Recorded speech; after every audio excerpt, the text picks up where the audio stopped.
will hold error and will be swimming in delusion. They will be swimming in delusion. Because if a follower will hold the leader and suit them to their own thing, they begin to give them what we constantly need. That cannot be a leader for God.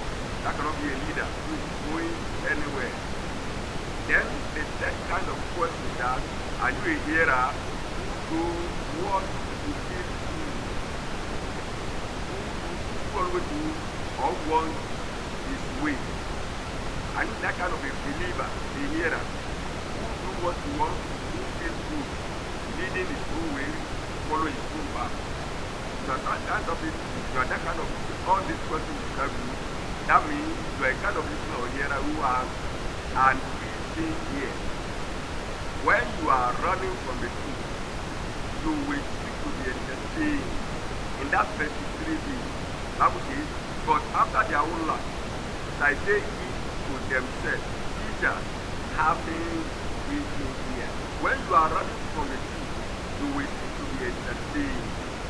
Or you will have an easy ear. So what eating ears simply means is that an easy ear is an interesting bit of information. I mean, the information that speaks you, that pleases you, that puffs up your ego. That kind of information that's supposed to be hitting your ear. So,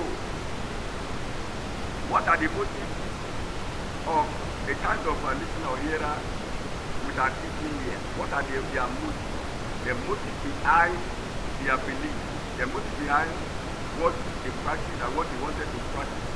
Their motive is just to make them happy, irrespective of their stage, irrespective of their stature. They do not mind how God feels or how they feel matters to them. They want to be happy. They just want to, they will need to be met. They don't, they kind of don't mention or talk about sin or don't raise any issue of repentance. Don't be negative. And the Bible doctrine is too boring. Theology does not matter. Sermons are too long.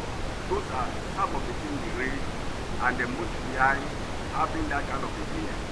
Make the Bible more. Tell more stories. Make me laugh. Tell some jokes. Keep me feel good about myself. When my pride feels sad, don't talk about air. Be positive. I want to be happy, be little. All these are some of the motives of the hearer or listener who has an easy ear. That tells us in that verse, second chapter 4:3, they have an easy ear. And they give up teachers unto themselves who want to be appeasing their indulgence. You want to be appeasing it, just like you are appeasing an idol. There's a particular idol in their heart which they want the teacher, the keeper, to be nurtured. So an example they come. That means, in other words, they pile up deceivers who are teachers, who are pastors, who are prophets. I mean, they pile them up. In other words, they jump from one denomination to the other. If they hear another one at that Monday, they move on. And where they move on is not their immediate boss, they still move on. When they hear another one, they move on. Until they pile up teachers. And you will still maintain a particular denomination, a particular congregation, and keep it under the leadership. When they were teaching you what you know how God feel about rebellion, you know how God feel about sin, you know how God feel about holiness. But all these things suit you and you want to be under that kind of a doctrine or denomination. We are not recommending any denomination, but in as much as that denomination is not practicing the truth of God and they are under delusion, then God is angry with them. And before it is too late, God is now sending his message to if you are here, so that we develop passion, love for the truth. We have the kind of people in the Bible, and there is people read the Bible days. In the book of 2 Kings, let us read chapter 22, reading from verse 5. When Ahab wanted Jehoshaphat to follow him to the battle against Syria. Then let's read 2 Kings chapter 22, reading from verse 5 through 7. Then we are from 25 to 6. And Jehoshaphat said unto the king of Israel, inquire, I pray thee, at the word of the Lord today. Then the king of Israel gathered the prophets together, about 400 men, and said unto them, shall I go against Ramoth Gilead to battle, or shall I forbear? And they said, go up, for the Lord and deliver it into the hand of the king. No, you know the way of the king Ahab at that time, who married Jezebel, who raised an idol in Israel to provoke the God of heaven to anger daily. Yet he want to go to the battle and want to compose God's sacrifice to sacrifice. Because what God was against him, but he have teachers, prophets, who want to say that which is sweet ego. Then the king of Israel gathered the prophet, which teacher, which apostle, which evangelist, which bishop, which kind of ministerial workers, which kind of ministers of God are they? Though they are kings, you know the prophet of kings, you know the prophet, the king, the prophet of any ambassador, you know the prophet of any governor or any assemblyman or assemblywoman. You know the prophet of our senator. And kings gathered them together, about 400, and said unto them, shall I go against? He wanted to release your ear what God will say concerning the battle in front of him. And not fully committed himself to the worship of Jehovah, loving God, following his way. He do not want to depart from idolatry, turning from all his waywardness. Yet he wants God to point out and speak truth. And this is a kind of teacher here, pastor, prophet that Ahab keep up for himself, like many of my listeners and many of people in the world today. Then let's join 37 to 9 together now. And Jehoshaphat said, is there not here a prophet of the Lord beside, that we might inquire of him? And there are not. But they are not popular to suit the ego, the pride of the king here. Just like we have two preachers today who are not fixed to the ego of rebellious seekers today, rebellious hearer, rebellious listener, who want their own way, their own thing, and their own way, and what suits their temperament.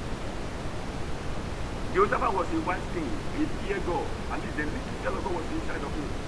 He knew all these prophets like 400 saying the same thing. No negativity in what they are saying. And despite the fact that idol was in the palace of Ahab, he has appointed more than 400 Baal prophets who have prophesied. Go. Then he has sought the counsel of prophets of Baal. Then he wanted to know if God of heaven will back up his way. And Joshua said, all these things that people are saying, with one point, all of them, they are cause for alarm. Then verse 8, and the king of Israel said unto Jehoshaphat, there is yet one man, Micaiah, the son of Imlah, by whom we may inquire of the Lord, but I hate him. For he does not prophesy good things concerning me, but evil. And Jehoshaphat said, let not the king pursue. Then verse 9, and the king said and the king of Israel called an officer and said, hasten hither, Micaiah the son of Imlah. So here are things. So it's not just to show that the heart of people who are having an issue here, who are not just to this problem, but they are being right from the Old Testament, even today, and if it is tomorrow. If it is tomorrow. Just follow your own way. Just follow your own idea. We are in the day of following your own heart. Even at all, your heart is wicked, your heart is evil. People just tell you, follow your own heart. You may be in delusion, you may be in error. Just follow your heart. If at all you want to kidnap, follow your heart. If you want to rob, follow your heart. If you want to commit adultery or fornication, follow your heart. If you want to dupe people, follow your heart. These are the day people preach. Follow your heart. Don't let anybody deceive you. Follow your heart. If at all the heart is not converted, it's not rejuvenated, it's not renewed, follow it. So these are the days. But the heart may be as wicked as the dungeon of evil. So, according to Mary Vincent, he said, if people desire a calf worship, a ministerial calf maker is readily found. But if you desire a calf worship, there will be a maker, a ministerial maker, who will be found making that calf worship for you. Just like we have Aaron. In those days, God was not. They couldn't find God in their midst again. Why couldn't we find a God who will be leading us to the promised land? So if you readily want them to today, they are much more available for you. And if you want the truth, you will readily find it. Then the question now that's supposed to conclude this episode is that how can we now know the false teacher from the true one? And God knows the truth. You've got to know the truth. You've got to know the truth. If you know the truth, you are not far from knowing error from the truth. Get to know the truth. Get to know. Let to be acquainted with the truth. In the book of Jeremiah, let's see the book of Jeremiah chapter 5. And let me read verses 30 to 31. Jeremiah chapter 5, verses 30 to 31. A wonderful and horrible thing is committed in the land. A prophet prophesied falsely, and the priests bear rule by their means.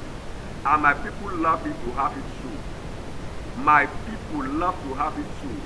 And what do they do in the end thereof? Then they will enter into delusion, and they will be damned forever if they do not change. Brother and sister, here is the message that God has sent me to you this day. Choose life that you may live. Choose truth that you may find God. Choose truth that you may escape from error and delusion. God of mercy will surely visit you. Till I come your way next time, remain blessed. In Jesus' name, amen.